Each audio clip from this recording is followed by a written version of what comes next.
අවුරුදු 30කට කලින් ඊයේ වගේ දවසක ඒ ලෙජෙන්ඩරි ශ්‍රී ලංකා ක්‍රිකට් කණ්ඩායම සමත් වුණා. ඉන්දියාවේ මහගෙදරදීම ඒ ඉන්දියන් ක්‍රවුඩ් එකත් ඉන්දියන් ක්‍රිකට් ටීම් එකත් ප්‍රබල ලෝක කුසලාන සෙමිෆයිනල් එකක් ඇතුලේ නිශ්ශබ්ද කරවන්නට මේ වර්ල්ඩ් කප් සෙමිෆයිනල් තරගය ඇතුලේ එදා මුලින් පන්දුවට පහර දෙන්නේ අපි. හැබැයි එදා ශ්‍රී ලංකා ක්‍රිකට් රසිකයන්ගේ හදවත් කම්පනයට පත් කරමින් කාලේ ක්‍රිකට් එක ඇතුලේ සනත් ජයසූරිය, රොමේෂ් කළුවිතාරණ කියන ඒ ප්‍රබල පිටිකරුවන් දෙදෙනවා ලකුණුකටත් ලකුණු බිඳුවකටත් සීමා කරන්නට ඒ ප්‍රබල ඉන්දියන් කණ්ඩායම සමත් වුණා. එතකොට ශ්‍රී ලංකා ලකුණු පූර්ව සඳහනුනේ එක ලකුණට කඩුළු දෙකක් විදිහටයි.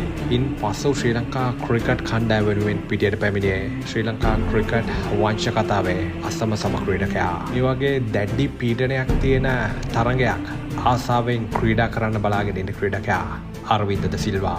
එක ලකුණට කඩුළු දෙකක් මේ සෙමිෆයිනල් එක ඇතුළේ ශ්‍රී ලංකා කණ්ඩායමේ වැටිලා තිබුණත් අනිල් කුම්බ්ලේ ප්‍රමුඛ ඒ ප්‍රබල ඉන්දියන් කණ්ඩායමේ පන්දු යවන්නන්වා තඹයකටම අයිම් නොකරමින් දිගට හරහට පහර දෙමින් ශ්‍රී ලංකා කණ්ඩායම මේ විදිහට ශක්තිමත් කළා. ඉතින් ඒත් එක්කම අසංක ගුරුසිංහ එක ලකුණකට සීමා වුණත් අරවින්ද ද සිල්වා මගේ ක්‍රිකට් ලෝකයේ වීරයාගේ පහර දීම නම් තාම නතර වෙලා තිබුණේ නැහැ. ඒ පාරවල් වල තිබුණ ලස්සන, ඒ පාරවල් වල තිබුණ ගැම්ම අරවින්ද සිල්වාට විතරක් යුනික් වෙච්ච ස්ටයිල් එකක් කියලායි මට හිතෙන්නේ. ඒ පාරවල් හමුවේ මෙච්චරලා උඩ පැනපු ක්‍රිකට් රසිකයන් හිමීට අසුන් වලින් වාඩි කළා නිශ්ශබ්ද කරන්නට ඒ ඉනිමේදී ඔහු සමත් වුණා. හැබැයි ඒ ප්‍රබල ඉන්දියන් කණ්ඩායම හිටියේත් ලෙජෙන්ඩරි පන්දුවන්නෝ. ඉතින් ඒ ලෙජෙන්ඩ් එක අනිල් කුම්බ්ලේ සමත් වෙනවා මේ විදිහට අරවින්ද සිල්වාගේ කඩුල්ල ලබා ගන්නට. මුත් ඒ වෙනකොට අරවින්ද සිල්වා ඉන්දියා කණ්ඩායමට කරන්න ඕනි ඩැමේජ් එක මේ විදිහට කරලා තිබුණේ. ඊට පස්සේ මේ ප්‍රබල තරගයේදී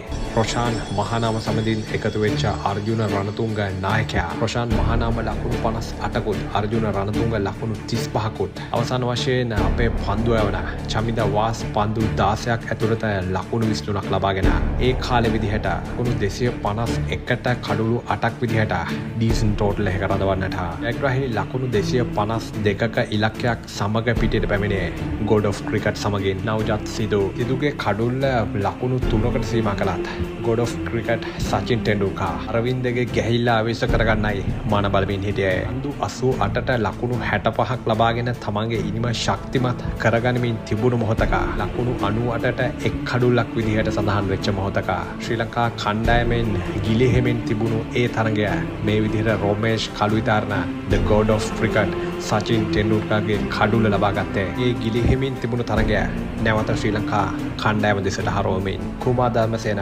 අපේ ක්‍රිකට් ලෙජන්ඩ් එක මේ විදිහට සීමා කළේ මොහොමඩ් අසරුද්දීන් කියන ඒ කාලේ ඉන්දියන් කණ්ඩායමේ නායකයාගේ කඩුල්ල.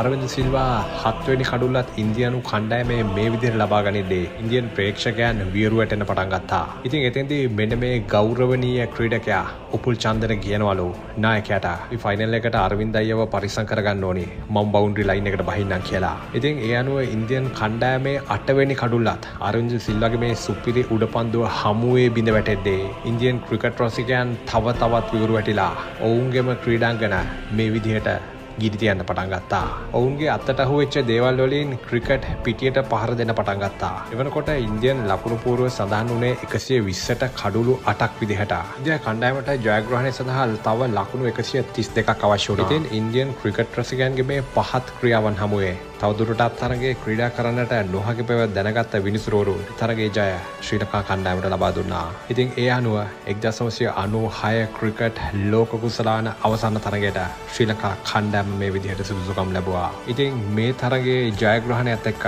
අරවින්ද ද සිල්වා ශ්‍රී ලංකා ක්‍රිකට් වල ස්වර්ණමය යුගයකට මේ විදිහට මුල පිරුවා.